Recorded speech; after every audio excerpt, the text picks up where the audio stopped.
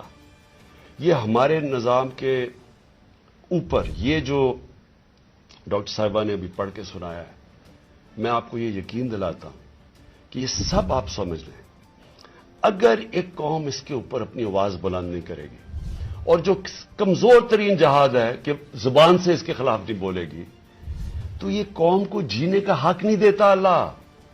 وہ قرآن میں کہتا ہے کہ میری زمین پہ نکل کے دیکھو کتنی قومیں میں نے تباہ کی جو میرے حکم پہ نہیں چلی۔ ہم تباہی کا راستہ ہے یہ ہمارا۔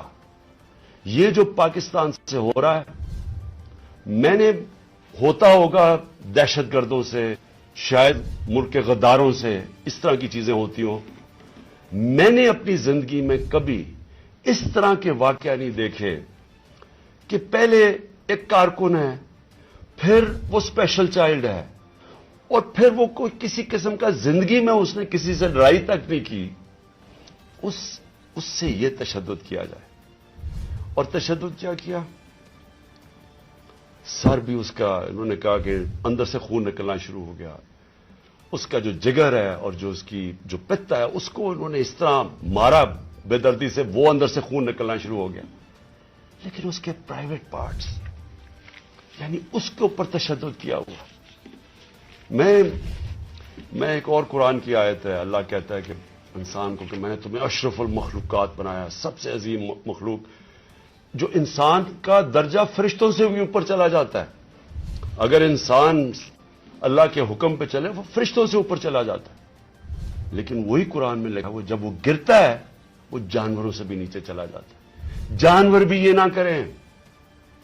اور یہ جو ہمارے اوپر جب سے میں یہ دیکھا ہے، ایک آدمی جب سے آیا ہے اس کو ایک پوزیشن پہ لگایا ہے، میں نام نہیں لیتا کیونکہ پھر سینسر ہو جائے گا، اس کو بھی پتا ہے، قوم کو بھی پتا ہے وہ کون ہے، جو اس نے ظلم کرنا شروع کیا سیاسی کارکنوں پہ۔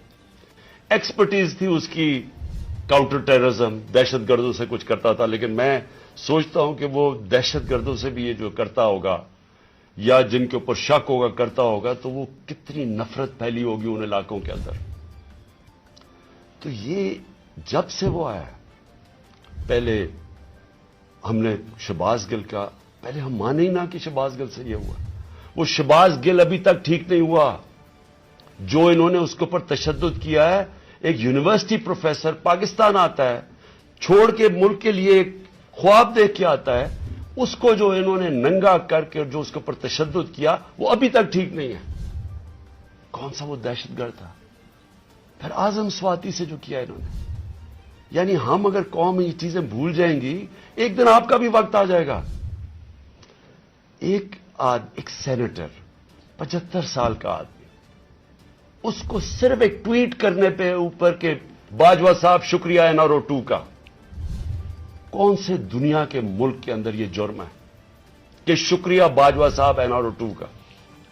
لیکن وہ کوئی سپر کنگ، کوئی فرعون کہ کسی کی جرت پڑ گئی، رات کو اس کو مارا، پوتیوں کے سامنے اس کو 3 بجے آ کے گھر میں تشدد کیا، پھر اس کو اٹھا کے لے کے گئے اور نامعلوم افراد کے حوالے کیا جنہوں نے ننگا کر کے اس کے اوپر تشدد کیا، اور جب اس کو مار رہے تھے تو سنا رہے تھے اس کی چیخوں کی آوازیں، اور اس میں بتا رہے تھے اس کو کہ بتاؤ یہ عمران خان سے کیا جائے گا۔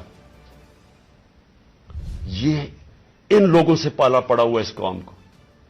اس کے بعد ارشد شریف سے وہ سب کو پتا ہے کیا ہوا، کیا ارشد شریف کا قصور تھا۔ ساری قوم جانتی ہے کہ وہ رائے حق کا آدمی تھا، کوئی اس کا ضمیر کی قیمت نہیں تھی، کوئی اس کو خرید نہیں سکتا تھا، ڈرا نہیں سکتا تھا۔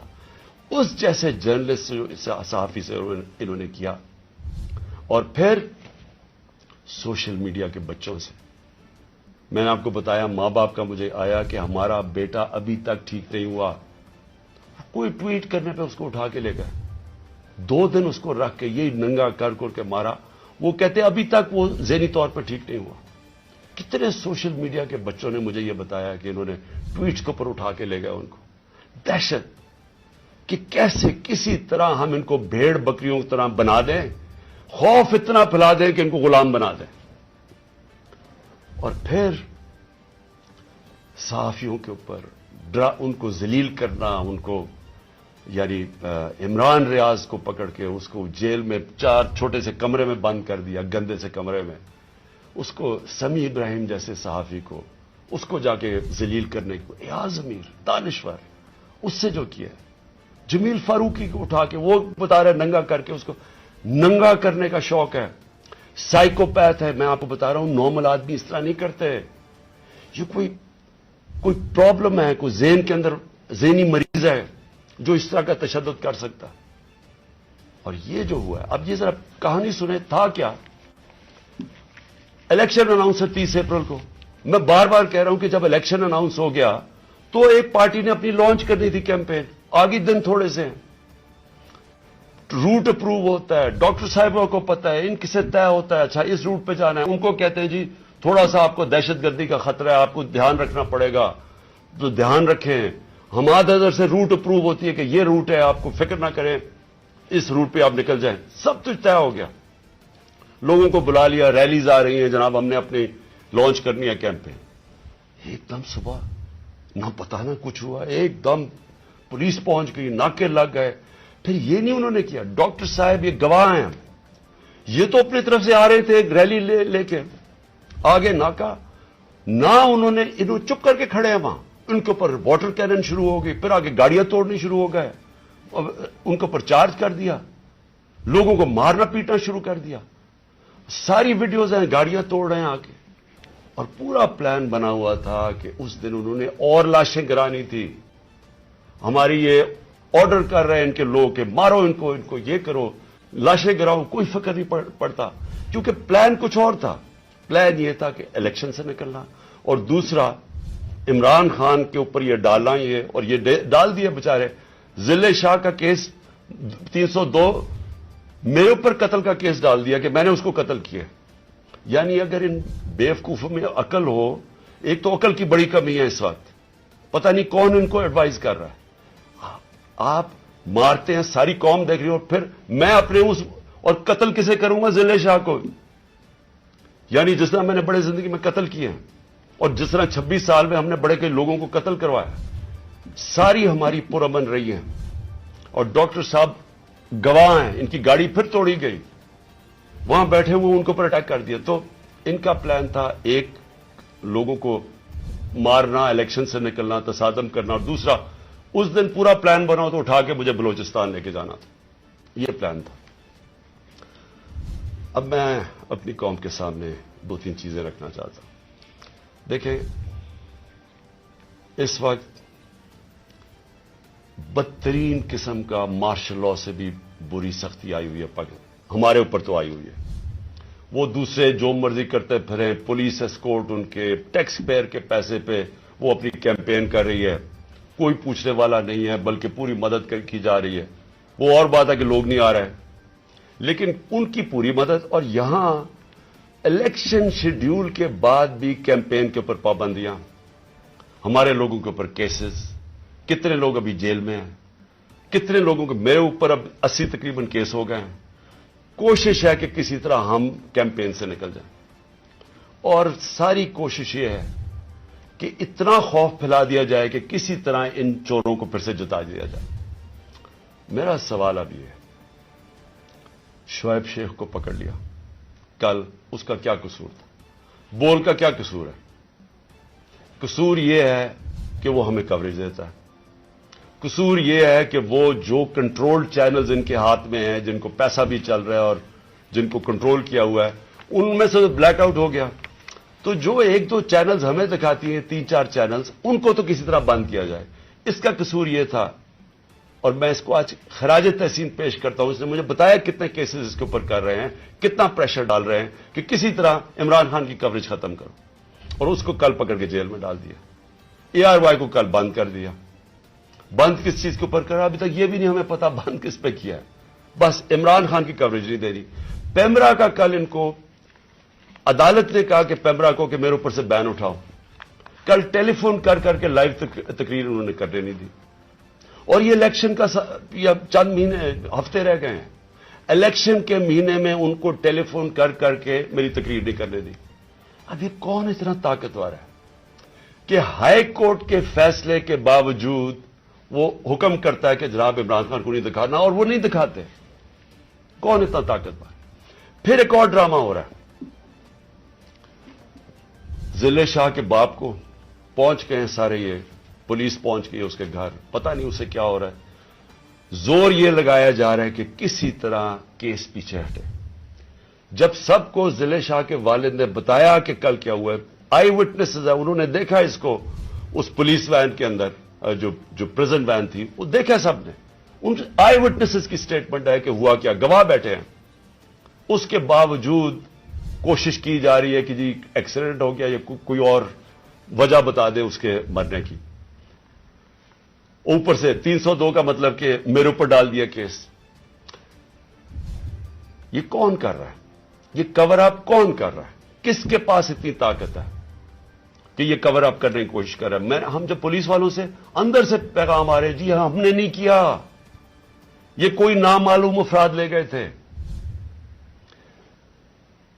کور اپ میرا کس نے کیا؟ ارشد شریف کا کور اپ کون کر رہا ہے؟ میری جے آئی ٹی کو سیبوٹاج کون کر رہا ہے؟ کون اتنا طاقتور ہے کہ پولیس کو حکم دیتا ہے کہ آپ نے گواہی نہیں دینی میری جے آئی ٹی میں، اور پھر جے آئی ٹی کا ریکارڈ سارا غائب، اور پھر جے آئی ٹی کو ایک کیئر ٹیکر گورنمنٹ ختم کروا دیتی ہے. اور پھر ارشد شریف کا کور اپ کون کر رہا ہے؟ کون اس کی جے آئی ٹی آگے نہیں بڑھنے دیا جا رہا؟ اور یہی لوگ اب اس کا کور اپ کریں گے، کیونکہ اس میں سے چیزیں اور نکلنی ہیں. پولیس نے کہنا ہم نے نہیں کیا، ہم نے اس کو پوری طرح کیس لڑیں گے. یہ محسن نقوی جو پلانٹ کیا ہوا، جو کس نے پلانٹ کیا اس پنجاب کے اوپر چیف منسٹر، اس کے اوپر ہم کیسز کریں گے. آئی جی کے اوپر کریں گے، وہ جو سی سی پی او بنایا ہوا اس پہ کریں گے. عدالت نے، سپریم کورٹ نے کہا کہ جو پرانا سی سی پی او ہے اس کو واپس ری انسٹیٹ کرو، اس کو ابھی تک ری انسٹیٹ نہیں کیا. عدالتوں کے فیصلے نہیں چل رہا ہے، عدالت کچھ کہتی ہے یا اس کے اوپر عمل نہیں کیا جاتا. کون ہے اتنا طاقتور کہ اس کے پیچھے یہ کھڑے ہو کے سارے ملک کے قانون توڑنے کے لیے تیار ہیں؟ وہ گورنر کیوں نہیں، کے پی کا کیوں نہیں گورنر ڈیٹ دے رہا الیکشن کی؟ واضح ہے سپریم کورٹ نے کہا 90 دن میں ہونا ہے، وہ کیوں نہیں دے رہا؟ کون اس کے پیچھے کھڑا ہے جو وہ ڈیٹ نہیں دیتا؟ سوال میرے سارے آخر میں پاکستانیوں کے لیے، دیکھیں ہم نے بحیثیت قوم فیصلہ کرنا ہے. کیا ہم نے اس جنگل میں رہنا ہے جس کا کوئی اب مستقبل نہیں ہے اور اپنی تباہی کا راستے کی طرف جا رہا ہے؟ ملک تو ڈوب رہا ہے، معیشت تو تباہ ہو گئی ہے، سارے چور اوپر بیٹھ گئے ہیں، اپنے 1100 ارب روپے کے کیسز ختم کر دیے، پیسہ ان کا باہر پڑا ہے. 100 روپے سے زیادہ ان کے ہوتے ہوئے ڈالر مہنگا ہو گیا، روپیہ گر گیا. یہاں قوم غریب ہوتی جا رہی ہے، ان کا پیسہ باہر پڑا ہے، ان کو فائدہ ہی فائدہ ہے، دولت میں اضافہ ہو رہا ہے پاکستان کے مقابلے میں. تو ہم نے یہاں پہ بحیثیت قوم فیصلہ کرنا ہے. ہمارے پاس 2 راستے ہیں، ایک غلامی کا راستہ اور تباہی کا راستہ، اور ایک اپنی حقیقی آزادی کا راستہ. میں اپنی ساری قوم کو آج کہہ رہا ہوں، دیکھیں جو ضلع شاہ سے ہوا ہے، اگر آپ سب کے دل میں وہ تکلیف نہیں ہے جو آج ہم سب کو ہو رہی ہے، ڈاکٹر صاحبہ بتائیں گی نہیں، وہاں عورتیں رو رہی ہیں ہماری جو ہر روز اس کو دیکھتی تھیں. اس نے 4 مہینے ہمارے ساتھ ادھر دھرنے پہ گزارے، آج سے 8-9 سال پہلے جب 2014 میں ہم نے دھرنا کیا، 4 مہینے یہ وہاں بیٹھا رہا. یہ وہ ایسا انسان تھا، اسے سب پیار کرتے تھے. اور اس کی آپ ویڈیوز دیکھ لیں کہ آپ کو پتا چلے گا کہ کیسا ایک بھلا مانس انسان، ایک جس کو کوئی دنیا کی کوئی چیز ہی نہیں تھی، ایک عشق میں کام کرنے والا آدمی. اگر اس سے یہ کر سکتے ہیں، اس کو تشدد کر کے مار سکتے ہیں، اور یہ قوم چپ کر کے تماشا دیکھ سکتی ہے، میں پھر سے آپ کو کہتا ہوں ہمارا کوئی فیوچر نہیں ہے. میں نے برطانیہ کے اندر اپنا ٹائم گزارا، کرکٹ کھیلتا تھا 15-20 سال. ادھر اس طرح کی چیز ہو، ساری قوم سڑکوں پہ ہوتی ہے، کوئی زندہ قوم ہے، وہ قوم امر بالمعروف پہ چلتی ہے، اس کو جہاد کا مطلب پتا ہے کہ جہاد ہوتا ہے ظلم کا اور ناانصافی کے سامنے قوم کھڑی ہو. وہ زندہ قومیں ہوتی ہیں. میں ساری آپ کی اپنی قوم کو کہتا ہوں, یہ جو لوگ ہماری بدقسمتی ہے کہ یہ جو زرداری اور نواز شریف اور شہباز شریف جو 30 سال سے جرم پیشہ لوگ اس ملک کو لوٹ رہے ہیں اور ہر قسم کا جرم کرتے ہیں, یہ بیٹھے ہیں, اور جو 2-3 نامعلوم افراد جو اس کو جکڑ کے بیٹھے ہوئے, جن کا میں نام نہیں لیتا کیونکہ پھر کٹ جائے گا, انہوں نے یہ ملک کو ادھر لے کے جا رہے ہیں. سارے پاکستانیوں جن کا جینا مرنا ادھر ہے, ہماری طرح کے لوگوں کا, ساروں کو یہ آج سمجھ آنا چاہیے کہ یہ ہم سب کی بربادی ہے. ان کو کوئی فرق نہیں پڑے گا, کیونکہ جنہوں کے پیسے باہر پڑے ہیں, جن کے ڈالرز باہر پڑے ہوئے ہیں, ان کو کوئی فرق نہیں پڑے گا جس طرف یہ قوم جا رہی ہے. اس لیے ساری قوم کو میرا آخر میں پیغام ہے کہ یہ وقت ہے ہم سب کھڑے ہوں اس کے خلاف. میں جو انہوں نے کیا پرسوں, یعنی جو ظلم کی انتہا کی, ساری قوم کے اوپر ہے. ہمارا جرم کیا تھا؟ آپ اگر کوئی جرم بھی نہ کریں, آئین اور قانون کے بیچ میں چلیں, اور پھر آپ کے اوپر ڈنڈے برسائیں, لوگوں کو ماریں, گاڑیاں توڑیں اور قتل کر دیں ایک وہ انسان, یعنی جس کو شاید اتنا تکلیف نہ ہوتی اوروں کی جتنی اس کی ذل شاہ کی تکلیف ہے. میں ساری قوم کو آج کہتا ہوں کہ آپ سب تیاری کریں. ہم نے اس حقیقی آزادی کی جہاد میں ہمیں سب کو تیار ہونا چاہیے کہ ہماری جان بھی چلی جائے, لیکن ہم نے اب پیچھے نہیں ہٹنا. پاکستان زندہ باد. مزید واقعات اور خبروں کے لیے آئی پوائنٹ ٹی وی کو سبسکرائب کریں.